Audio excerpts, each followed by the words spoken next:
Assalamualaikum warahmatullahi wabarakatuh. Ahlan wa sahlan sahabat Arkan. Di podcast Arkan Talk, semoga sahabat Arkan di rumah dalam keadaan sehat walafiat. Amin ya rabbal alamin. Syukron sudah meluangkan waktu untuk menonton acara ini. By the way, kita akan membahas sebuah topik yang sering menjadi impian semua orang sejak kecil, yaitu salah satunya ada menjadi seorang dokter. Banyak di antara kita yang mungkin pernah menghayalkan untuk memakai jas putih, menyelamatkan nyawa orang, atau membantu orang. Tapi kira-kira apa sih sebenarnya yang memotivasi kita untuk memilih profesi ini yang menantang, namun juga sangat mulia ini? Jadi, apakah kalian siap untuk menggali lebih dalam tentang dunia kedokteran dan perjalanan panjang yang mengarah ke sana? Yuk kita mulai. Sebelumnya, izin perkenalkan diri. Nama saya Audrey Sapa Aprilia dari kelas 8 Maimunah selaku moderator, dan sahabat saya Nazila Irun Rahma Basuki dari kelas 8 Maimunah. Dan yang bersama kita hari ini ada Dr. Meini Lubismers. Selamat datang dokter di SMP IT Arkan Cendekia. Selamat datang. Baik, kami di sini akan menyampaikan singkat biografi Dr. Meini Lubismers. Dr. Meini Lubismers lahir di Jakarta pada tanggal 15 Mei tahun 1981. Lahir dari seorang ayah yang bekerja sebagai pegawai negeri bernama Muhammad Rusdi Lubis, dan seorang ibu yang tidak lulus SMA bernama Lili Faliha Rangkuti. Beliau menempuh pendidikan S1 Profesi Dokter di tahun 1999 di Fakultas Kedokteran Universitas Trisakti, dan melanjutkan studinya pada tahun 2019 mengambil jurusan S2 Magister Administrasi Rumah Sakit di Universitas Trisakti Indonesia. Memulai karirnya sebagai dokter relawan Medical Emergency Rescue Committee pada klinik sosial Merch di daerah Plumpung pada tahun 2002. Tahun 2006 bergabung pada Medical Team Merch Tsunami Pangandaran, serta ikut bergabung dalam kegiatan bakti sosial lainnya. Insya Allah, hari ini kita akan mendengar cerita-cerita inspiratif, tantangan, dan langkah-langkah yang bisa diambil oleh para siswa dan siswi yang bercita-cita menjadi dokter. Apakah ada momen tertentu yang menginspirasi siswa dan siswi? Bagaimana mereka mempersiapkan diri sejak dini? Dan tentu saja kita akan mengungkap beberapa tips dan trik yang bisa membantu kalian yang punya impian serupa. Nah, jadi kita juga punya beberapa pertanyaan untuk membantu memotivasi anak sejak dini untuk menjadi seorang dokter.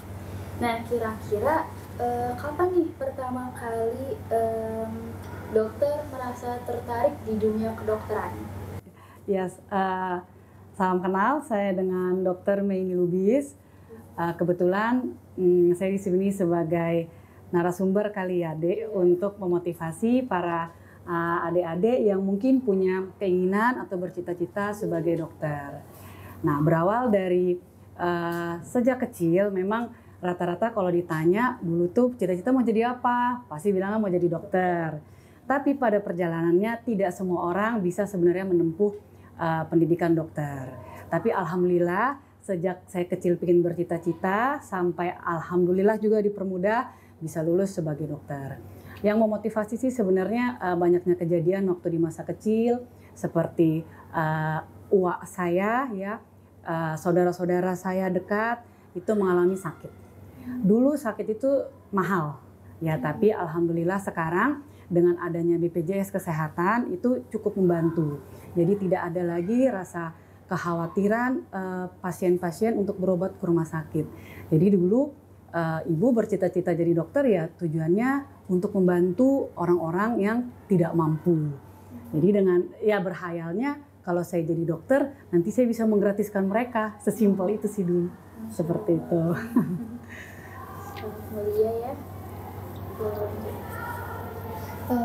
Mungkin banyak anak-anak atau remaja yang ingin bercita-cita menjadi dokter, termasuk saya. Mungkin dokter bisa kasih tahu apa yang harus dipersiapkan dari sekarang, terutama untuk dari diri kita sendiri. Ya, yang pasti niatnya dulu ya, murni jadi dokter.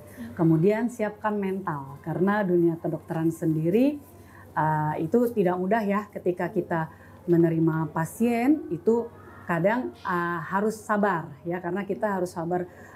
Pasien-pasien yang kita hadapi pasti bermacam-macam dengan berbagai penyakit bermacam-macam.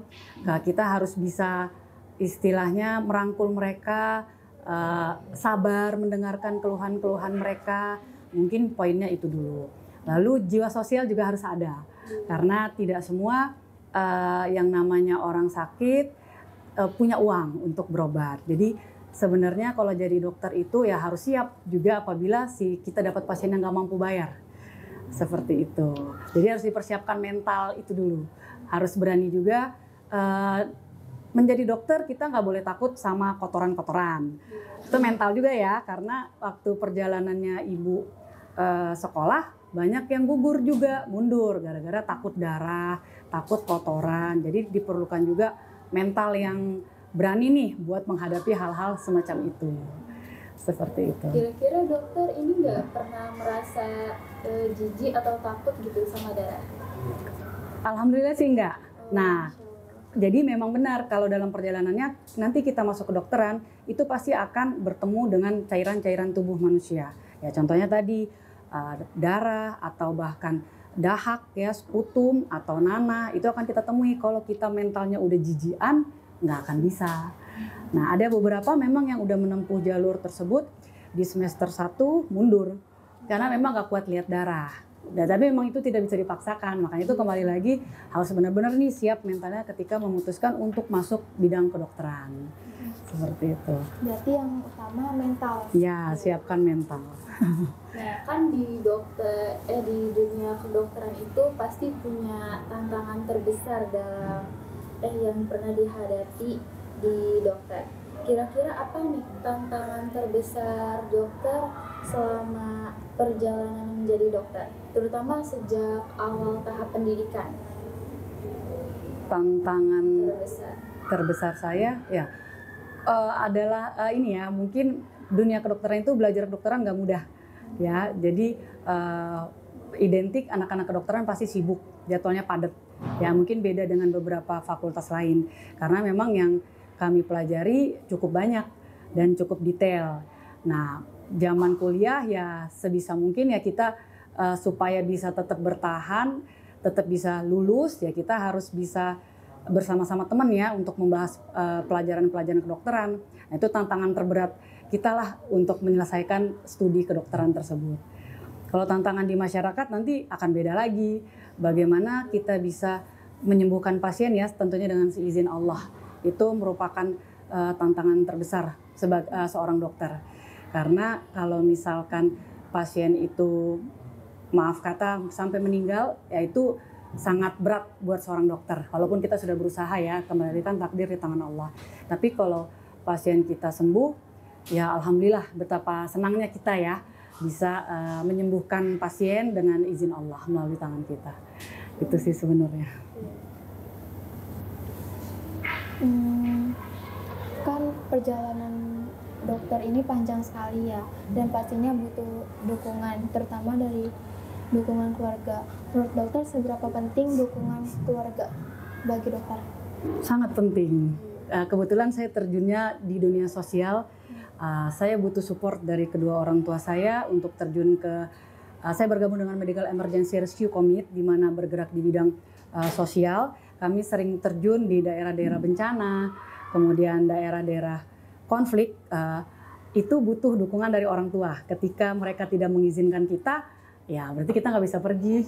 Gitu. Ketika mereka mengizinkan, ya alhamdulillah kita bisa bergabung untuk membantu sesama. Seperti jadi menurut saya dukungan terpenting dari saya kemarin adalah ya ridhonya orang tua saya. Saya terjun di lapangan seperti itu. tua itu sangat Iya, penting ya. betul banget. Kira-kira apa ya keterampilan atau karakteristik yang perlu dikembangkan anak muda sejak dini untuk bisa menjadi dokter? Karakteristik maksudnya? Keterampilan yang mengarahkan kedokteran gitu. Kalau keterampilan sendiri di dunia kedokteran itu kan nanti kita akan menemui juga kasus-kasus seperti luka ya, luka-luka di mana tuh kita harus punya keterampilan apa ya, seperti menjahit gitu. Nah itu akan nanti lebih mudah sebenarnya. Cuman pada prinsipnya semuanya nanti bisa dipelajari. Jadi sebenarnya nggak ada kekhususan. Yang penting kita gigih, kita mau belajar, insya Allah kita bisa lewati. Karena nantinya di lapangan sebelum menjadi dokter kita akan turun dulu di beberapa rumah sakit untuk berlatih skill-skill atau keterampilan-keterampilan tersebut. Gitu. Gimana cara dokter menjaga semangat dokter selama perjalanan panjang dan sulit untuk menjadi seorang dokter? Kalau saya pribadi sih kembali niat ya. Karena niat saya ibadah, kemudian saya berniat untuk banyak bantu orang. Tuh, jadi itu yang tetap memotivasi saya supaya saya bisa istiqomah di jalan ini. Nah, Pak Bun lanjut, kira-kira apa aspek yang paling memuaskan diri untuk menjadi seorang dokter yang dapat memotivasi calon dokter sejak dini? Yang bisa memotivasi adik-adik sih sebenarnya ketika adik-adik menemukan pasien yang disembuhkan itu sembuh. Jadi itu merupakan motivasi seorang calon dokter gimana dengan izin Allah dia bisa menyembuhkan pasien-pasiennya. Oke, baik. Mungkin yang terakhir dokter bisa ngasih nasihat untuk anak-anak atau remaja yang bercita-cita untuk menjadi dokter. Mungkin kalau dari saya pribadi apapun profesinya itu niatkan ibadah termasuk menjadi seorang dokter. Dan jadilah seorang dokter yang bisa banyak membawa manfaat baik untuk diri sendiri maupun untuk orang banyak. Mungkin itu saja dari saya. Wah, terima kasih untuk Dokter Mei ini karena sudah memberikan wawasan berharga terkait tips-tips untuk menjadi dokter. Kami berharap informasi dan pengalaman yang didapat hari ini dapat memberikan manfaat dan inspirasi untuk kedepannya. Semoga hasil dari acara ini dapat memberikan dampak positif dan kami ingin mengucapkan terima kasih yang sebesar-besarnya kepada Dr. Meini yang telah berpartisipasi dan mendukung terselenggaranya acara ini. Terima kasih kembali, semoga bisa menjadi motivasi untuk adik-adik yang ingin menempuh jalur pendidikan dokter nantinya. Amin. Amin.